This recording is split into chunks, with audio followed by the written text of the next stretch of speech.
Guys, how we doing? John Anthony, Chairshot Sports, driving to the top productions.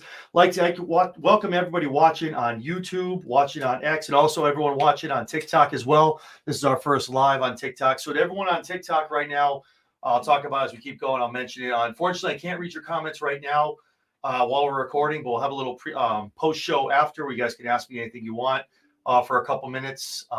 With that being said, guys, awesome week in wrestling coming up. Obviously, a great Raw, great SmackDown on the road to SummerSlam. We have the Great American Bash, a 2-week event on NXT. And like I just said, Saturday is the icing on the cake. We got SummerSlam, an amazing card. Cody and Solo. We have everybody, Priest and Gunther as well. With all that to talk about, I don't want to do it alone. I want to bring in some good friends. Tonight, I got my man from Suds and the Squared Circle joining me tonight. How are we doing? I'm doing good. How about you? I'm doing good, baby. I'm doing good. It's an awesome week. I'm excited. I appreciate you joining me. I know a lot of people. It's cramming everybody in, everyone in. So I appreciate your flexibility. Yeah. So like I said, obviously we're here live on YouTube, TikTok. We're here too as well. So for the folks on YouTube and on X and on TikTok that haven't seen you on my show yet, why don't you give us a little rundown about you? Sure. Well, I mean, I've been a huge wrestling fan for pretty much my whole life. My passion, my biggest time frame, obviously, Attitude Era, but getting more into it now since Triple H took over. And, I've been a religious wrestling fan. There are times ups and downs and life gets in the way. But you know what? I've turned this passion of wrestling into podcasting. Although the majority of my podcast currently on Suds Media, Suds in the Squared Circle Media, is based around soap operas. I'm still looking for that one one permanent co-host for Squared Circle News so that I could get a wrestling show up and running. I had one that it was supposed to start with, but that fell through. I had a couple of, interviews on the podcast, bonus episodes, which are still on the Suds and the Squared Circle feed.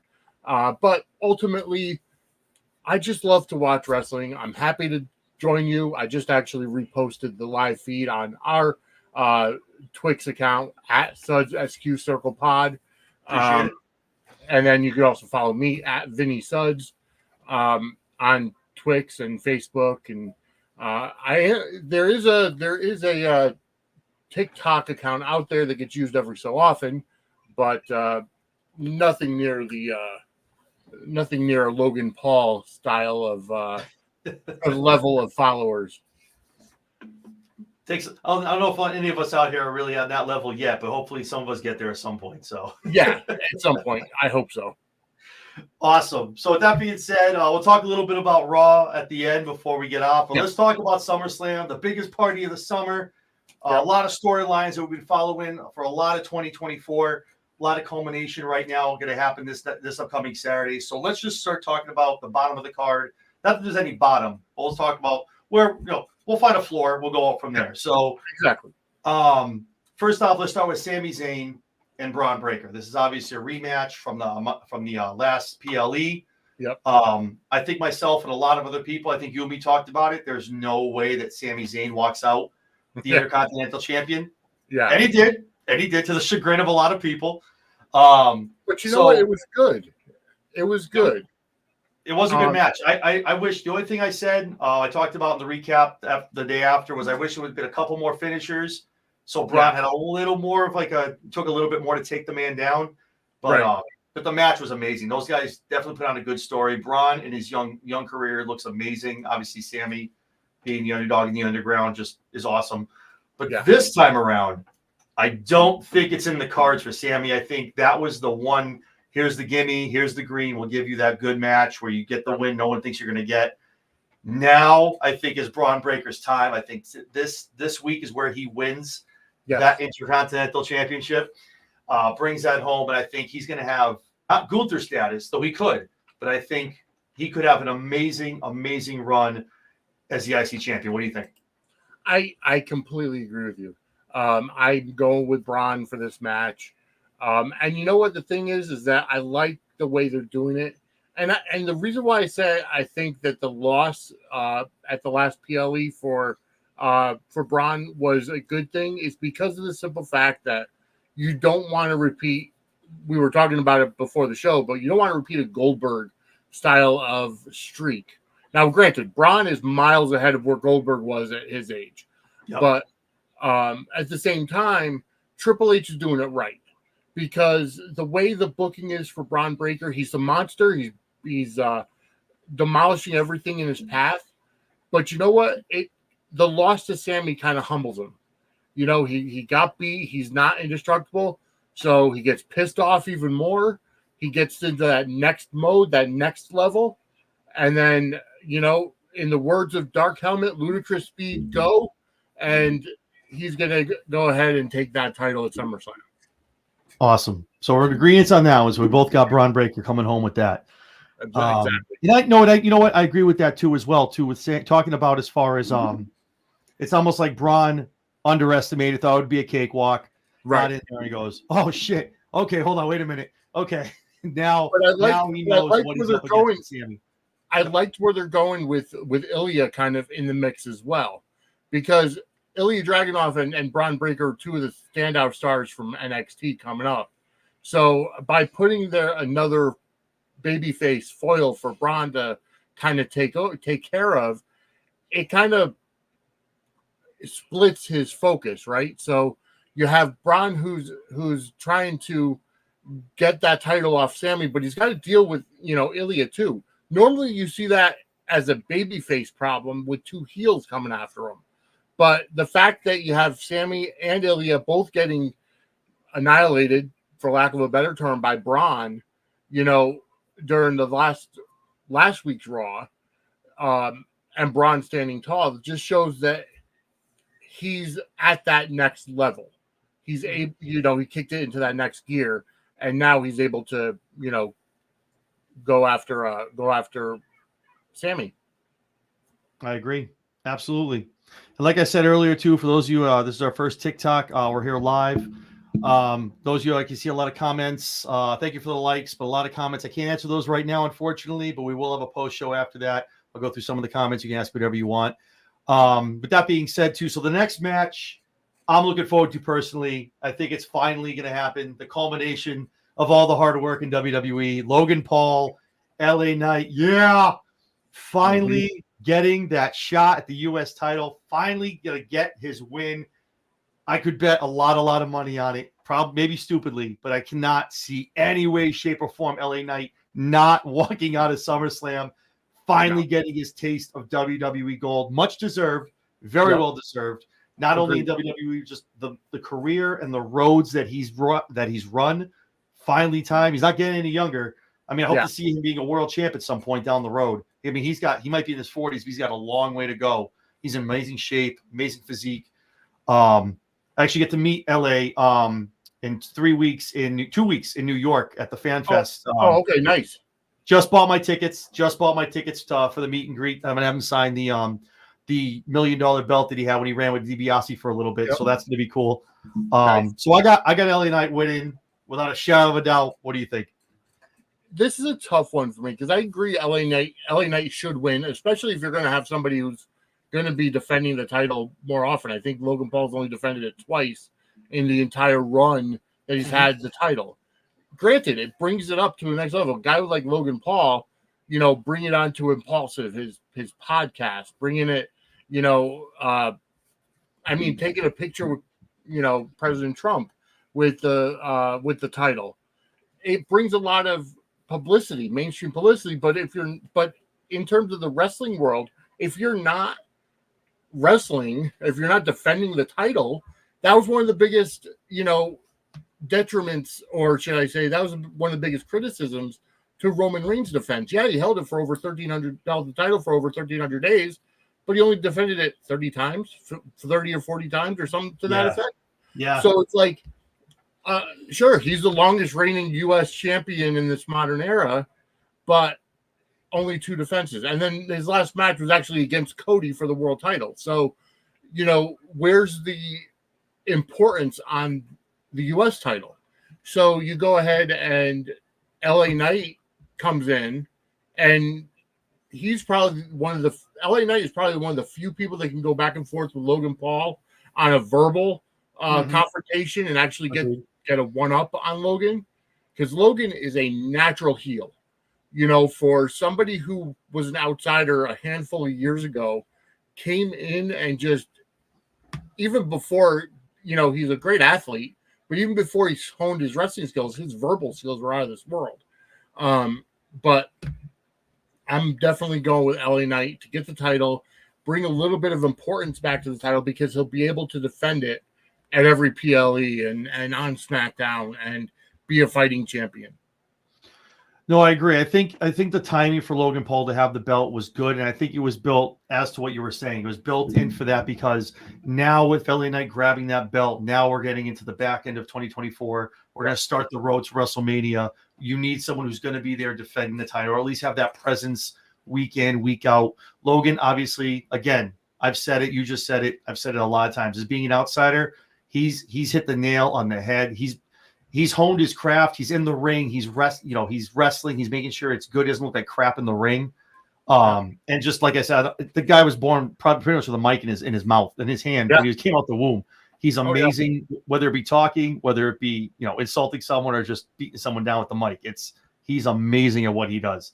But I mean, if you look at Logan Paul with the U.S. Championship compared to probably universally the worst decision in WCW history, putting the WCW title on David Arquette, right? Yeah, it's like, even if you want to go back to the WCW days and the celebrities they brought in, Rodman, Malone, Leno,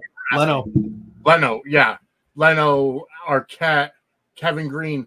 I could take out Rodman and Malone and Kevin Green because they were athletes. They held up their end of the bargain. Mm-hmm. But when you're looking at the celebrities that have come into the WWE lately to perform, whether it's Logan Paul or Bad Bunny, I mean, they've been fantastic. They've actually shown their love of the industry just to learn how to do things properly. When Damian Priest teamed up with Bad Bunny that wasn't WrestleMania, I don't think it was WrestleMania. It was WrestleMania, yeah, because he turned and then they faced at Backlash. Yep. Yeah, that's right. Just the athleticism of Bad Bunny, who's a singer. He's not even a celebrity boxer like Logan Paul or an athlete. He's a singer, and for him to take charge of that kind of presence in the ring, and then the match against Priest at Backlash, fantastic. So the level of celebrities that have come into the sport, if you want to call it a sport, but either way, have gone up tremendously from the late 90s, early 2000s celebrities that just wanted to get in there for fun and for the wrestling. Also help with the ratings too. Vince would never say no, and neither would Bischoff say no to bringing in anyone sports and related. You got Tyson, all those people they wanted to bring in. So, I think Knight walks away with it just for the simple fact, like I said, Logan can still be relevant. He's probably be in the Rumble. He'll do something at Mania. He's still, he's very, very much entrenched with WWE, a long-term contract. The Prime deal, I think. It's coming up, more and more comes out. I think it's like a 5-year deal. So Prime's not going anywhere, which means Logan's not going anywhere. So. Exactly. Yep. So with that match also, so we got with those guys, we get into the women's. There's only 2 matches on this card where I'm kind of like iffy about it, who might win. This is one of them. It's the Nia Jax Bayley match for the WWE Women's Championship. I hated Nia Jax with a passion for the longest time. And then she came back and I'm sold.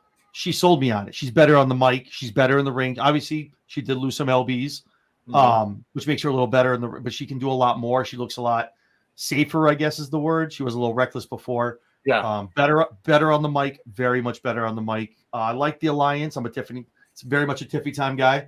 Mm-hmm. I like that alliance. I love the Bayley run. But I'm not going to lie. This runs a little flat for Bayley right now. I feel like she's kind of just going through the motions. Hey, I'm the champ. Okay, we're going to do a shot with Naomi. I'll do something with EO. I feel like we don't really know what direction's going right now. It's not really doing anything that's going to pop out. So I'm going to say Bayley's walk it out champion.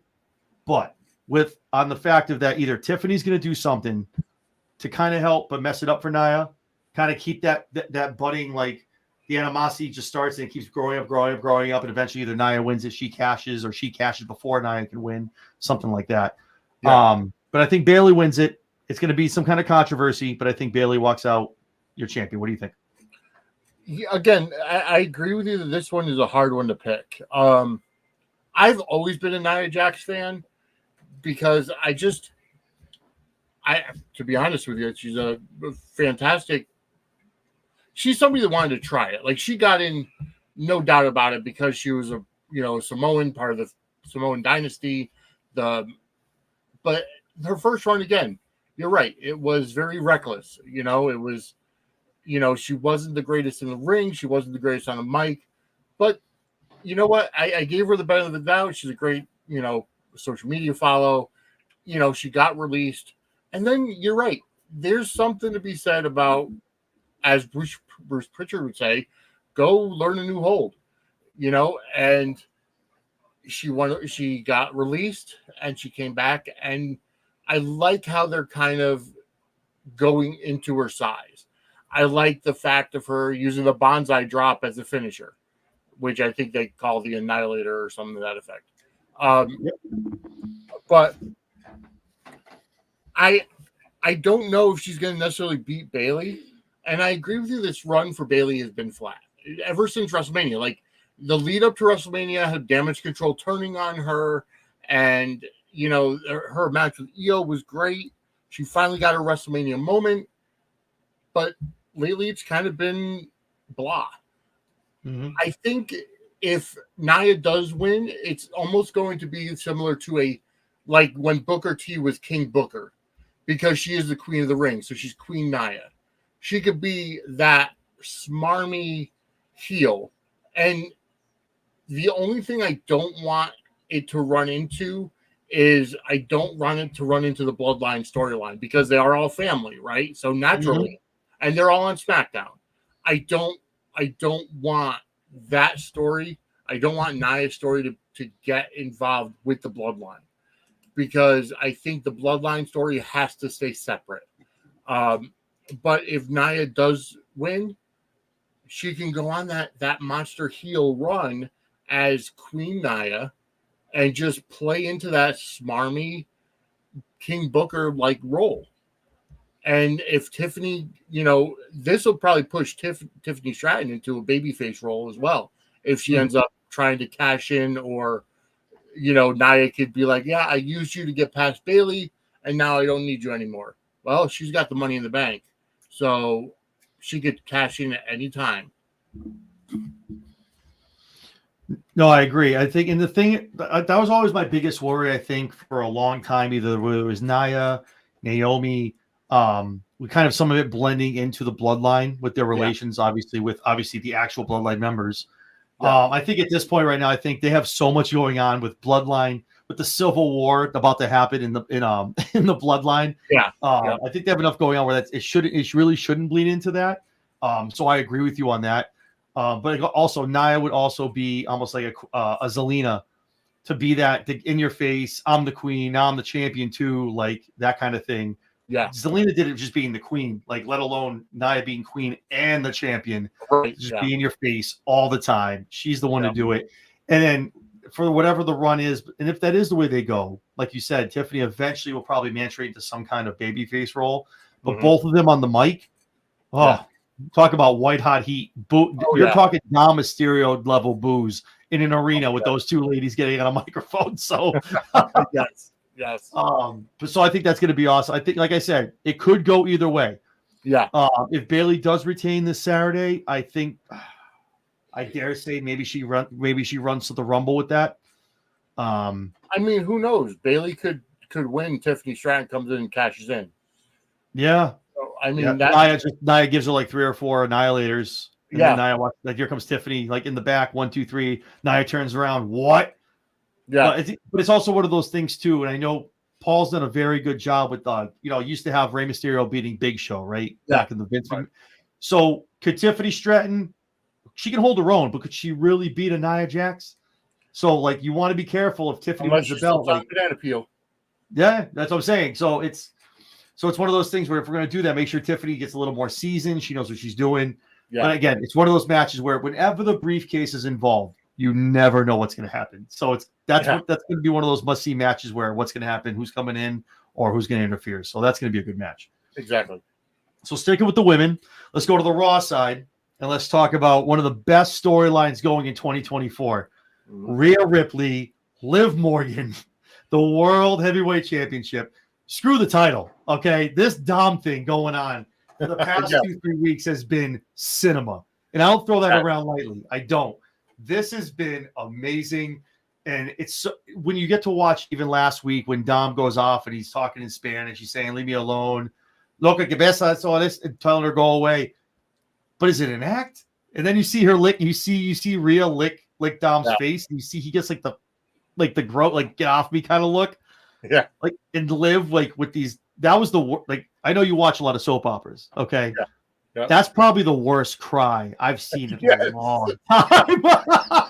Yes. That was the worst pout cry I've ever seen in a long time, bro.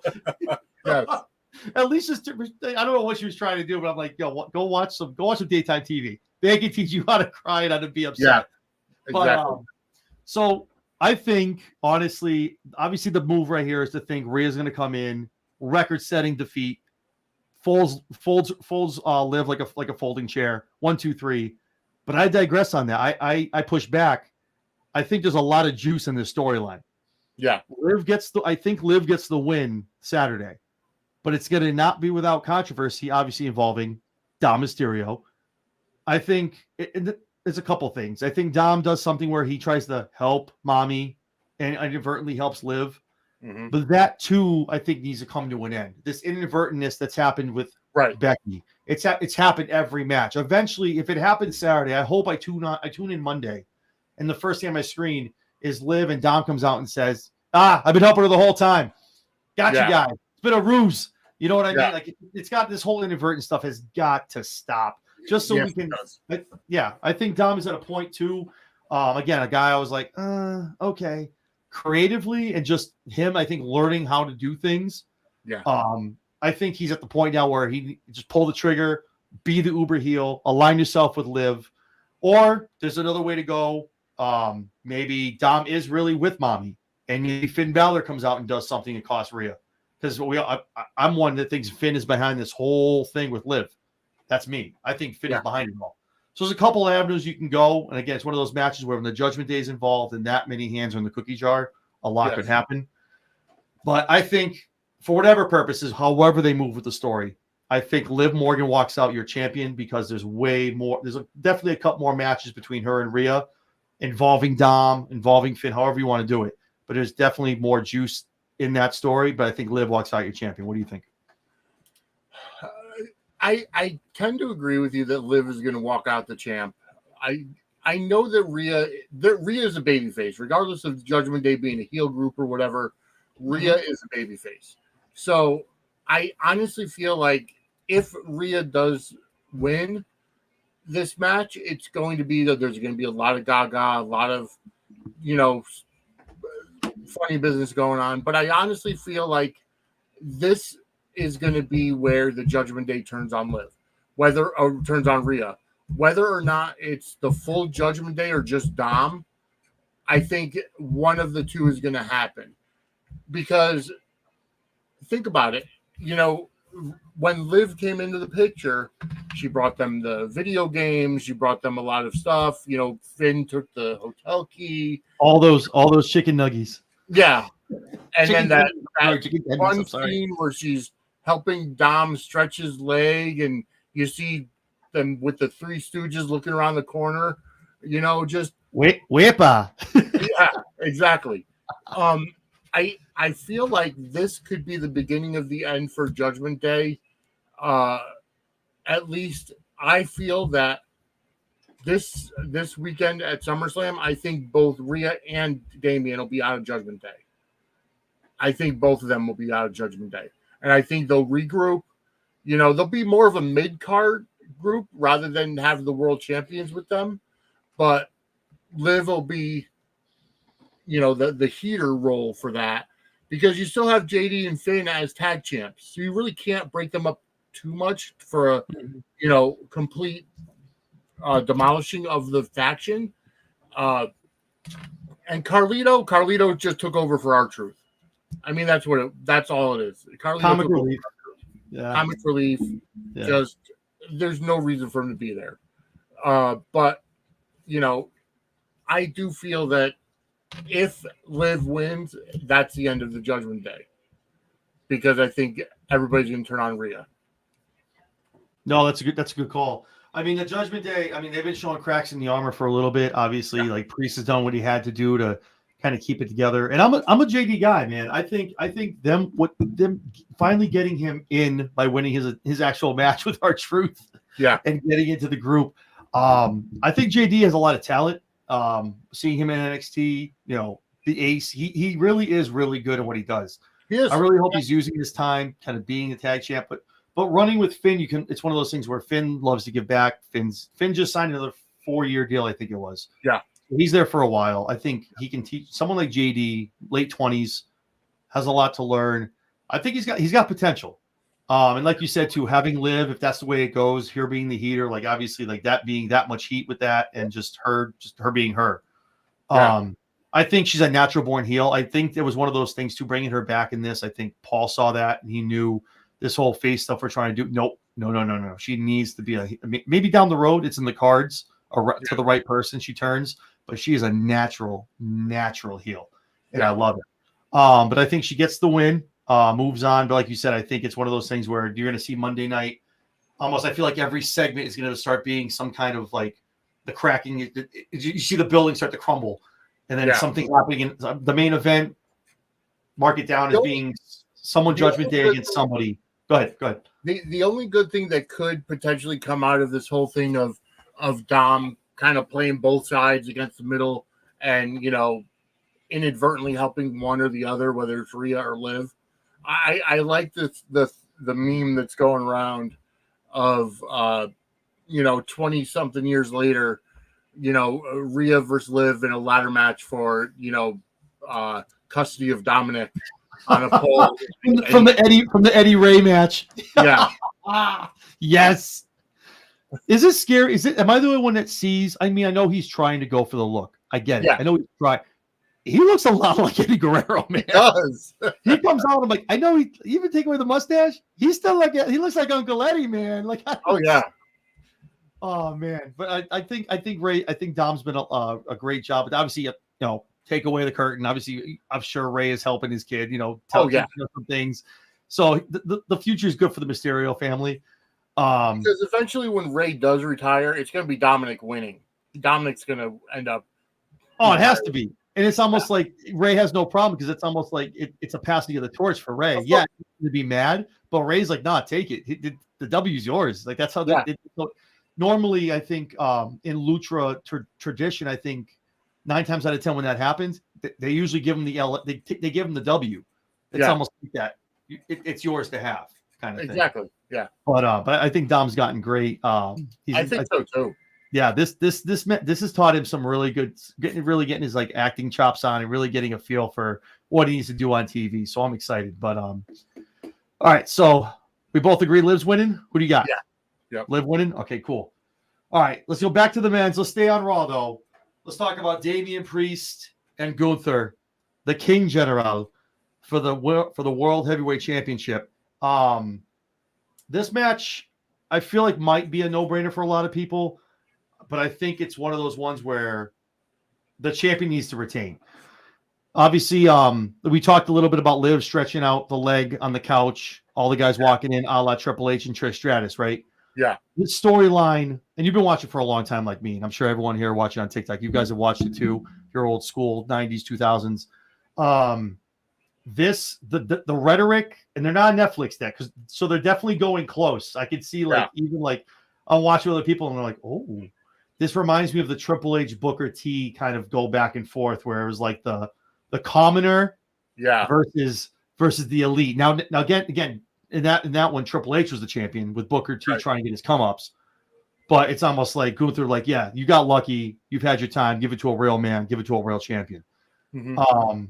I think it's too easy to assume Gunther wins. Now, maybe he does. Maybe that's the payoff. Obviously, I mean, I had Gunther winning the King of the Ring all the way through. Right.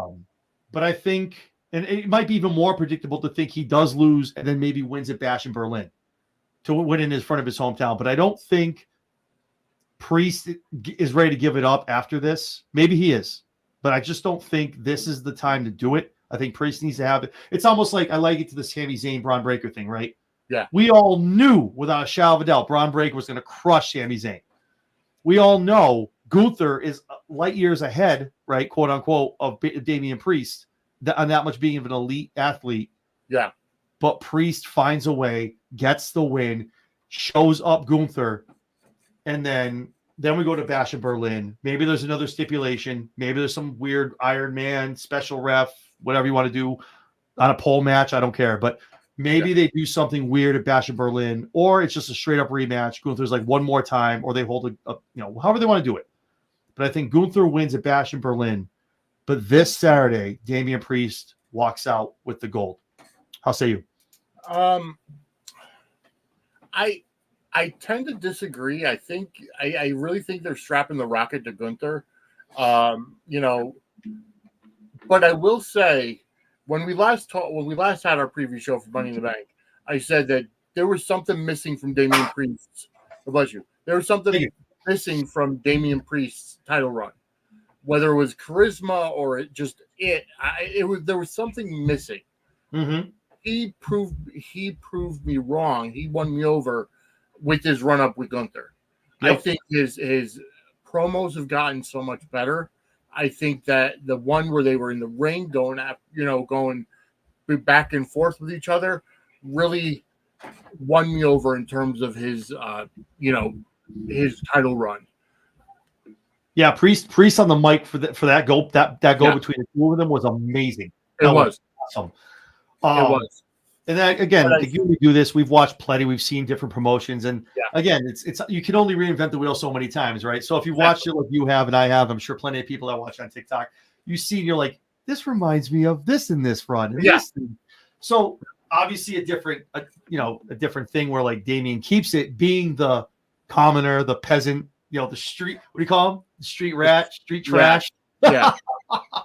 That had Paul Levesque writing all over it, by the way, all day. But see, here's the thing. Here's what I think the problem is. You don't know whether Damian Priest is a babyface or a heel. When he cashed in, at WrestleMania, Judgment Day is pure heels. I'm not granted. Rhea got the babyface pop at WrestleMania, but Damian Priest really wasn't.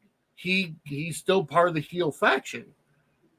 However, now you've got two heels going for the title at SummerSlam, and Priest is in the babyface role, but yet the rest of his stable are heels.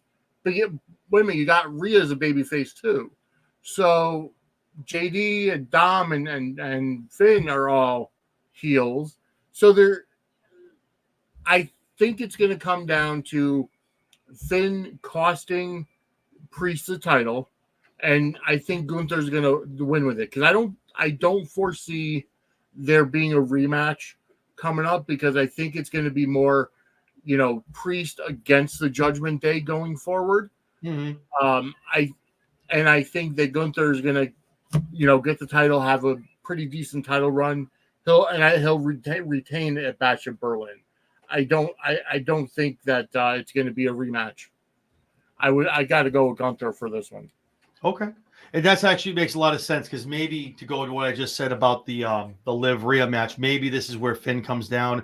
Damian has always been saying, "I don't need you. Leave me alone. Stay away from my matches." Maybe this is where Finn comes down. He goes, "Ha, gotcha." Cost him the belt, and like you said, we go into the Judgment Day. Now Damian taking on all the demons in there. Real quick, aside from what we were talking about the matches, I just wanted real quick. I thought I said on TikTok earlier, I can't read a lot of the comments. I appreciate you guys watching. I appreciate all the likes. I see a lot of comments. I can't read them. Give it old age, whatever. I can't see that far to my phone. So join us on YouTube right now at Chairshot Sports. I'm going to read a real quick question here. Excuse my squinting. If Lesnar were to interfere in the match at SummerSlam, does he interfere in Gunther or Priest's behalf? Yeah. So if Lesnar was to come out, who would he take out? Would it be Gunther or would he come down for Priest? What do you think? If Lesnar were to come back? Honestly, I don't think Lesnar's coming in during that match. I think if anything, he's coming in for the Bloodline match to go after Solo for what he did to Heyman. That is true. That is good. So any questions you guys have, feel free to jump here on YouTube. Jump in here. I'll read a couple. But again, yeah, join us over here. But I appreciate you guys watching on TikTok as well.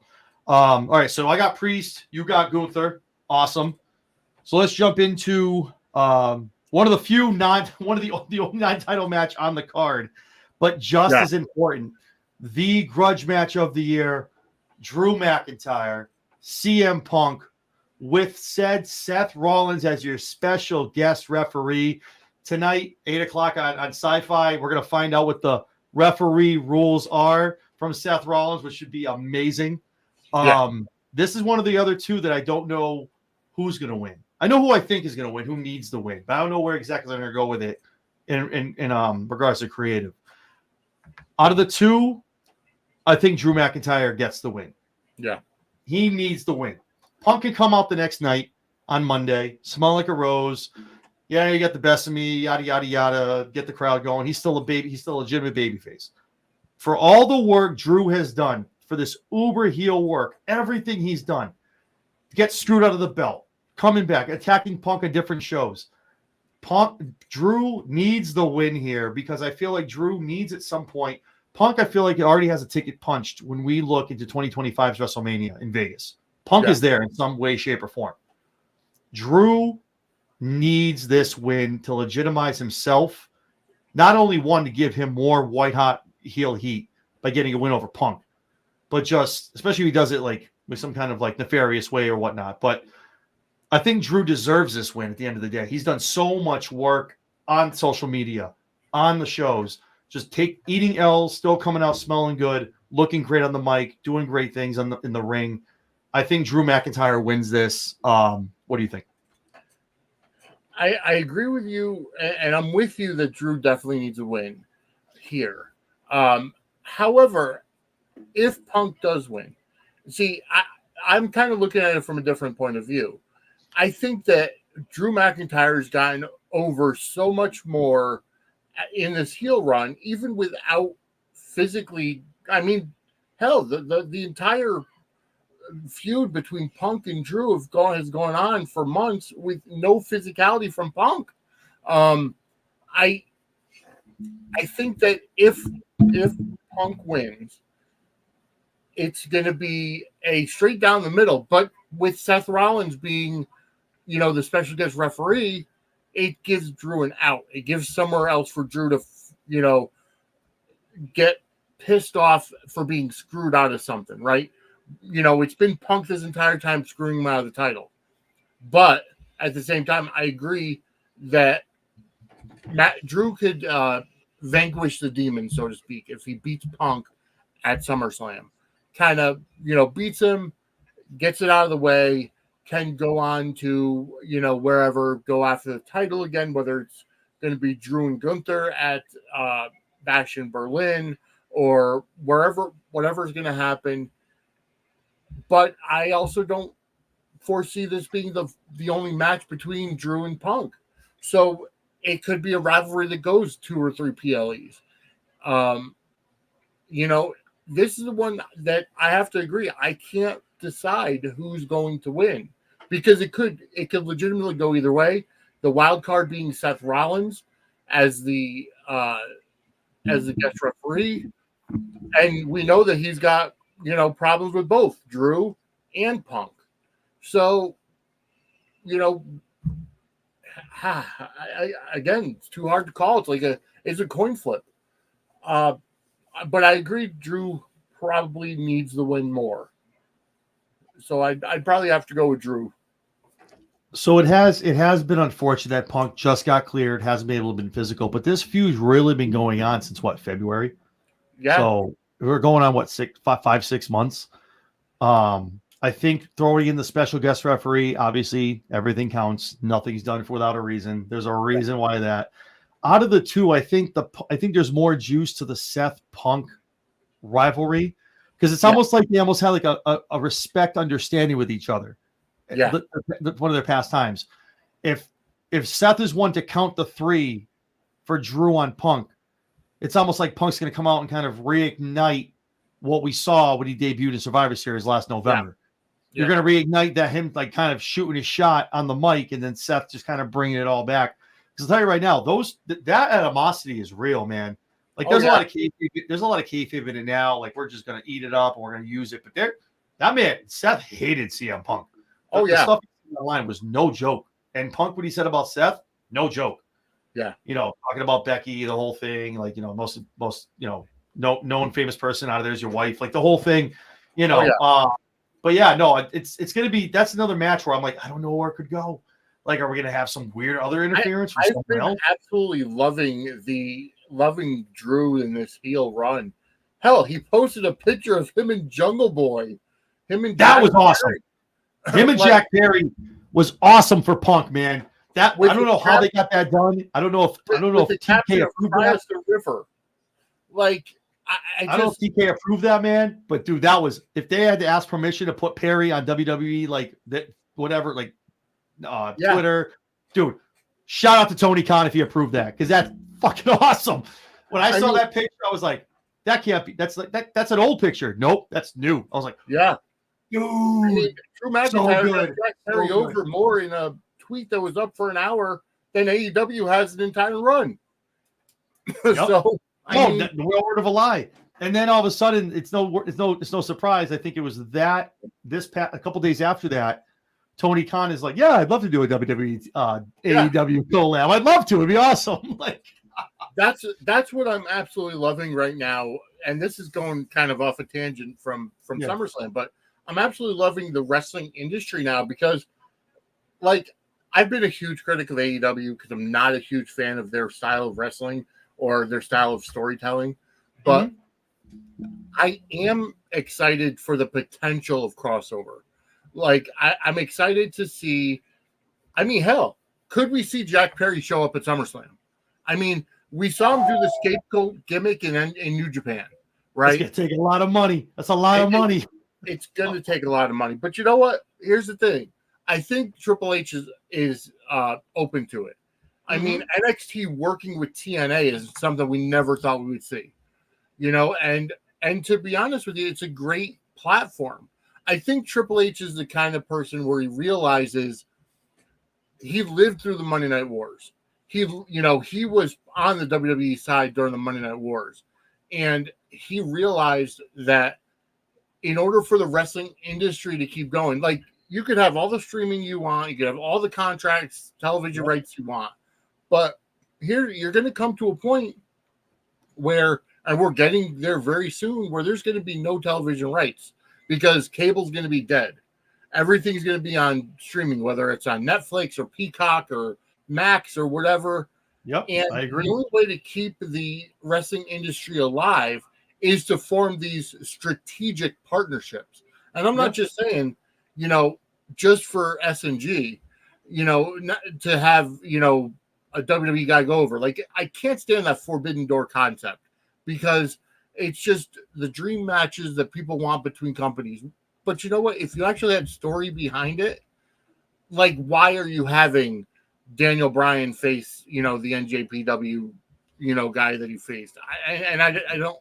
I apologize. I don't follow it, so I don't, know the names of, but it's like, why have John Moxley win the NJPW world title as an AEW wrestler when he's not going to be over there?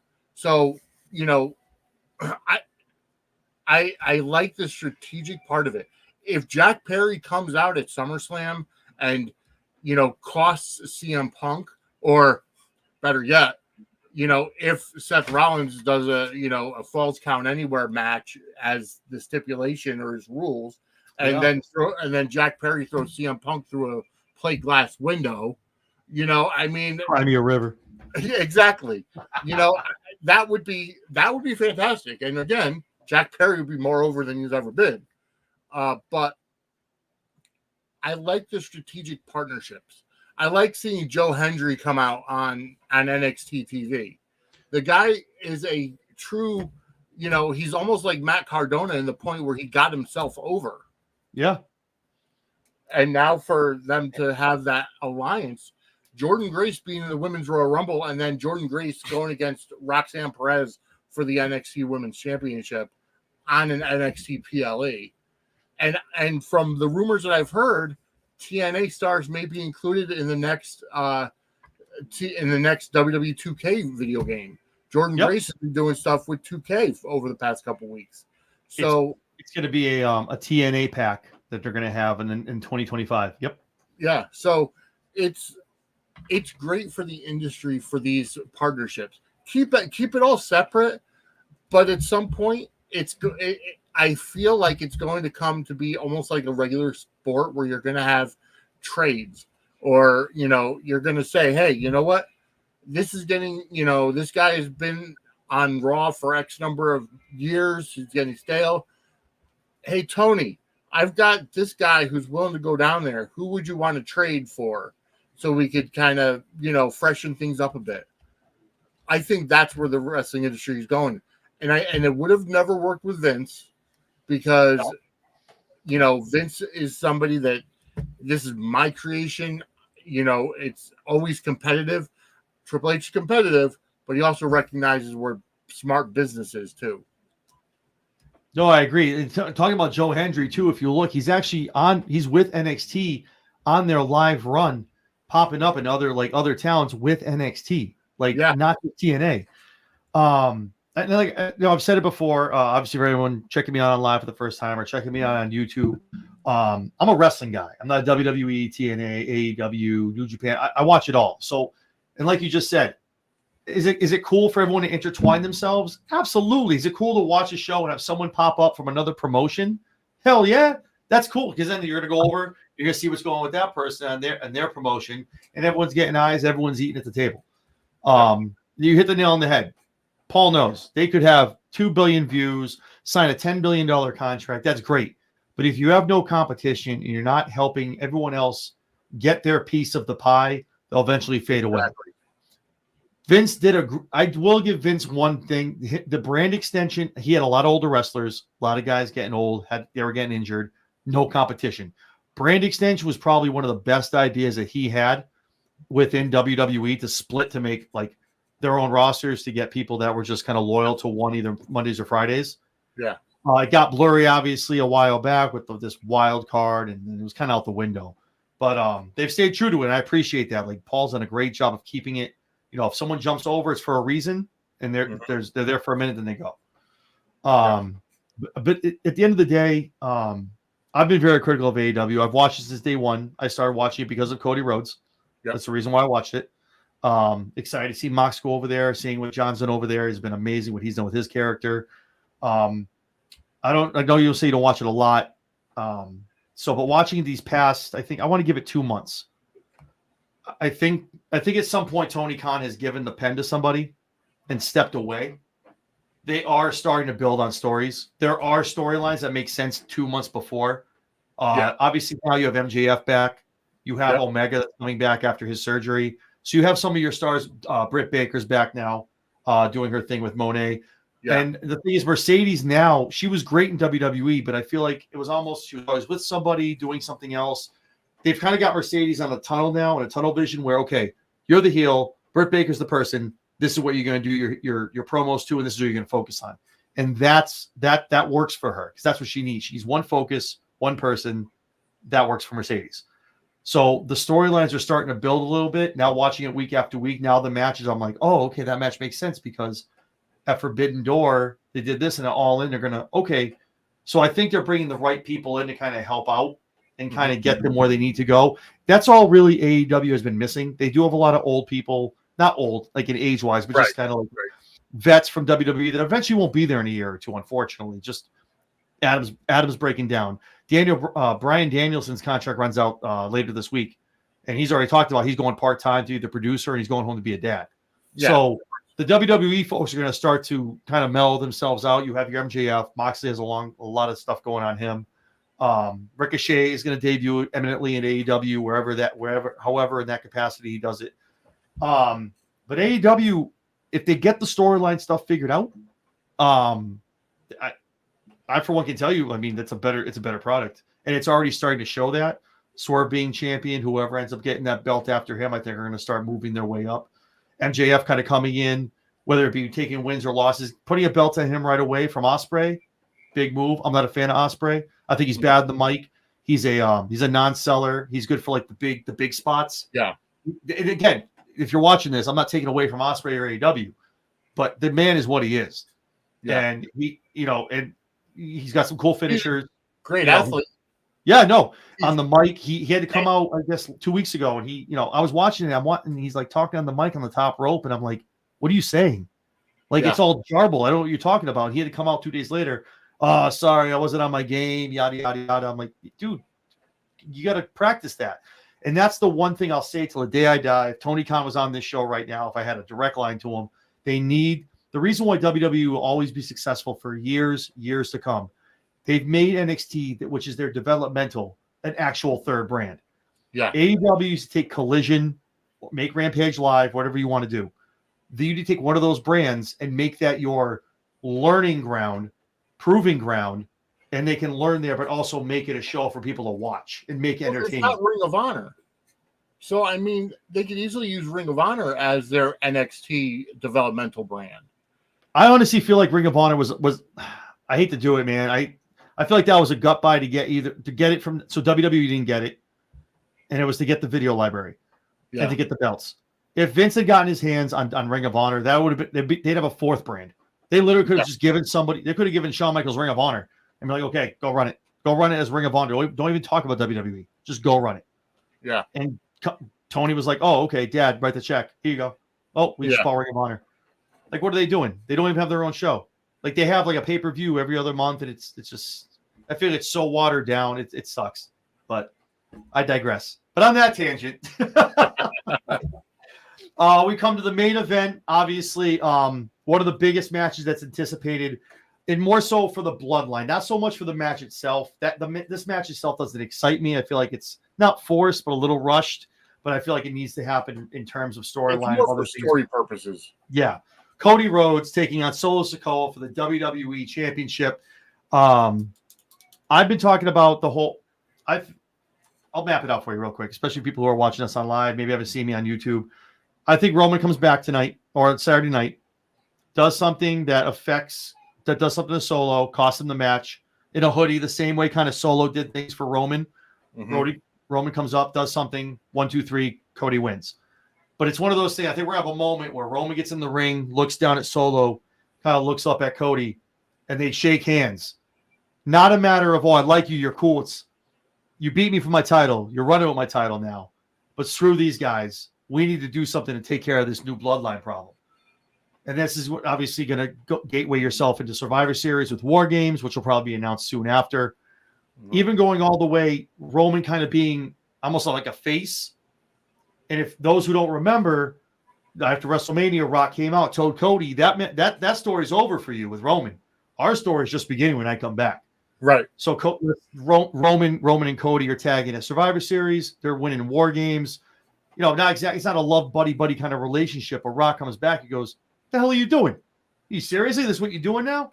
And whatever. That's where you see the Rock Roman match because of them fighting. Like, oh, I got to remind you who you are. Yeah, show you, like, you know, this is who I am. This is who you need to be. Whatever happens out of that, then we transcend into the Rock Cody story, which will probably go into WrestleMania. I ultimately see Cody, which I feel like it's not a wasted match. It is definitely taking a spot away from a talent that probably win the Royal Rumble. Maybe they do it at the Rumble or Elimination Chamber. As I hate to, I love The Rock. I've loved The Rock since day one. Huge fan of Dwayne, but I just feel like right now being on the actual board, being what you are, the final boss, but you shouldn't be taking spots away from the talent who are on the roster at WrestleMania. So I feel like that People's Championship that he walks around with, and the WWE Championship that Cody has, they're going to have some kind of match for those two belts, which obviously I think Cody's going to win, and kind of Rock kind of goes away for a while. He's done his thing for the bloodline. I just hope it's not a Mania where someone, or maybe that's a night one match and someone gets their match at night two against Cody, or vice versa. But I feel like that's kind of going to be the way you see The Rock transcend away. Roman will go on doing his own thing, kind of finishing up this bloodline story. And I think he's going to come back being an uber face at the end of the day. He's done so long of being a heel, being the guy you love to hate, eventually turning that and getting back to the fans, being a face, and then going for a title against someone that's going to be a heel. That's how I see it. So I have Cody winning it against Solo. There's a lot of ways we can get there. I just don't see Solo winning that belt on Saturday. If he does, wild stuff. I hope it makes sense, but I have Cody winning. What do you think? So I kind of have a different viewpoint.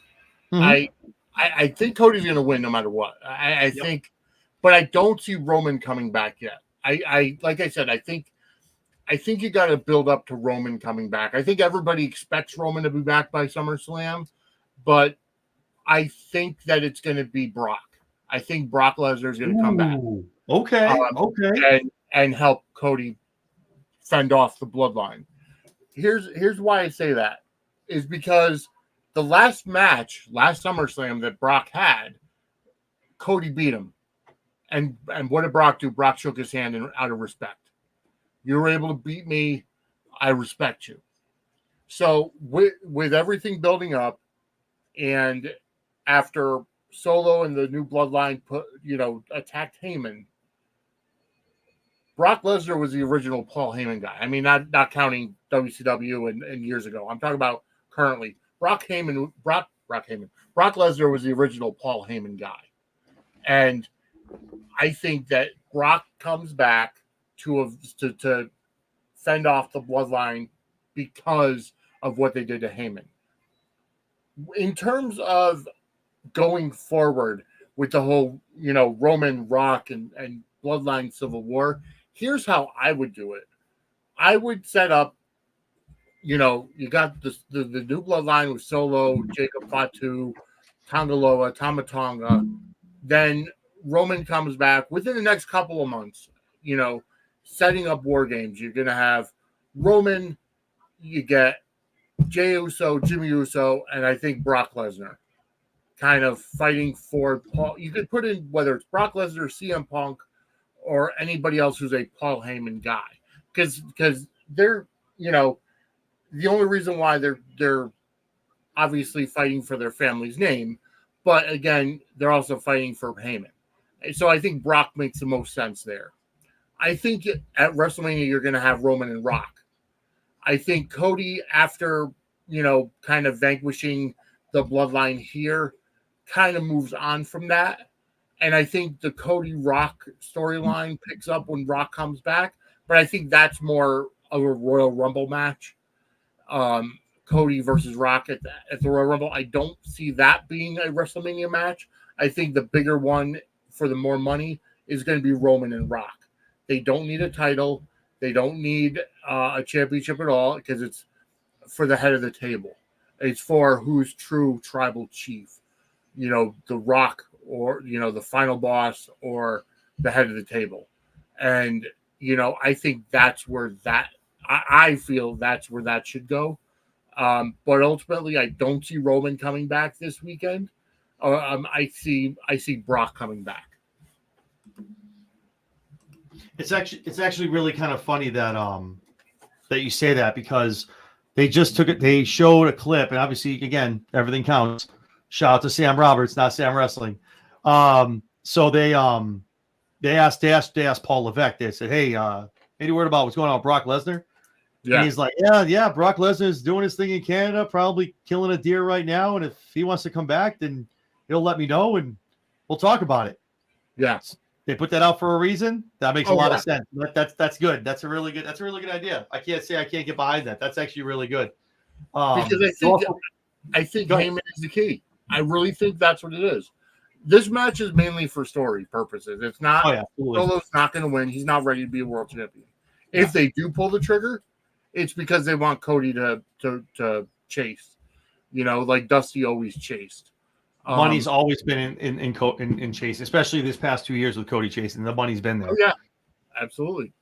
But I think Cody wins, and I think he's kind of done with the bloodline because now it's going to switch to Bloodline Civil War, and Brock Lesnar is going to help, Jimmy and Jay, because what's going to happen is that Brock is fighting Solo and everything, and that's when Jim Uso comes back to help Brock, and then Jey Uso comes back, and then you get Roman Reigns to come back after you kind of build that up to, then you set up the War Games. I like that. That's actually great. I love that path too. That's awesome, man. I like that. That if it's written like that, I'm for it. It's so funny too that we talk all the time, and obviously, like, you do a lot of stuff with soap opera. That's all this is. It's just like a very big, well done soap opera. So it's almost like that's a very good path as well. So that should be good. Yeah, no, I think it's going to be awesome. Obviously, like you said, this is for story. However they do it, I can't see someone not coming back, whether it be Jimmy, Roman, whether it's going to be Brock. Brock back would be amazing. Hopefully, I mean, if he's being exonerated of all the stuff that came out about him, I mean, I would love to see him back. He was in a great run of his career the last time he was back, because it was just Brock being Brock. Cowboy hat, in a vest, just chilling. You know what I mean? Just here to have fun. And that was probably the best version of Brock that I've seen ever, and all the times I've seen him on WWE. So awesome, man. So this is gonna be a great weekend, man. SummerSlam is gonna be awesome. It is. I think there's a lot of slam dunks, but there's also, as we talked about, I think there's 2 or 3 matches where you're like, could go either way. I just hope and that's what I like, because I like the unpredictability. When wrestling is unpredictable, that's when it's at its best. If I could sit here and give you a 7-0 prediction, they're dropping the ball. But if I go 3-4, they swerved me. They got me on the other end, on the end around. So, awesome, man. Well, hey, thank you, Vinny. I appreciate you coming on, man. As always, we always have good talks, man. Obviously, we've been watching wrestling a long time, and like you said, to see what it is now with wrestling being cool again and everybody kind of eating at the table, it's only good for people like us who kind of watch a little bit of everything. So I always call it Neapolitan ice cream. If you don't like chocolate, turn on vanilla. If you don't like vanilla, go check out strawberry. Like, there's something there for everybody. So absolutely, yeah, you're absolutely right. Awesome. So again, I appreciate, man, everybody watching here on TikTok, also on YouTube and on X as well. I appreciate you guys. Vinny, one more time, let everyone know where they can find you on social media. Sure. Follow Suds and Squared Circle on Twix at Suds SQ Circle Pod, or follow me at Vinny Suds. Tonight, 10 p.m., Suds News goes live. Talk all about General Hospital from last week. New tagline is "Haters Welcome," because I've got a lot of people who last week I think I broke Twix because I put out an appreciation tweet for the new head writer of General Hospital, and there were a lot of haters in the comments. But you know what? Thing is 10 p.m. tonight, youtube.com/@Suds in the Squared Circle. So check that out. You can always visit our website, sudsandsquaredcircle.com. But ultimately, we're all here to have fun. And then, but yeah, best place to follow me is at Suds SQ Circle Pod on Twix. Awesome. Definitely, whether it's soap operas or it's wrestling, go follow my man Vinny. Obviously, coming out with a show soon, a wrestling show, building on that. Chair Shot Sports, if you guys watch us, here on Twitter, YouTube, on X, and on Instagram, all Chair Shot Sports. If you got nothing to do on a Saturday night, we actually have a national show at 6 p.m. Eastern Standard Time on Live 365 app, on the Block 105, and also SoCal Radio. So awesome, guys. Thank you for everyone tuning in, whether you're on TikTok, whether you're here on YouTube, or any kind of social media platform. We appreciate it. Vinny, always a pleasure, my man. Yeah, we're going to get out of here. Raw's starting right now, so we're going to go watch that. You guys have a great night. Have a good night. Yeah.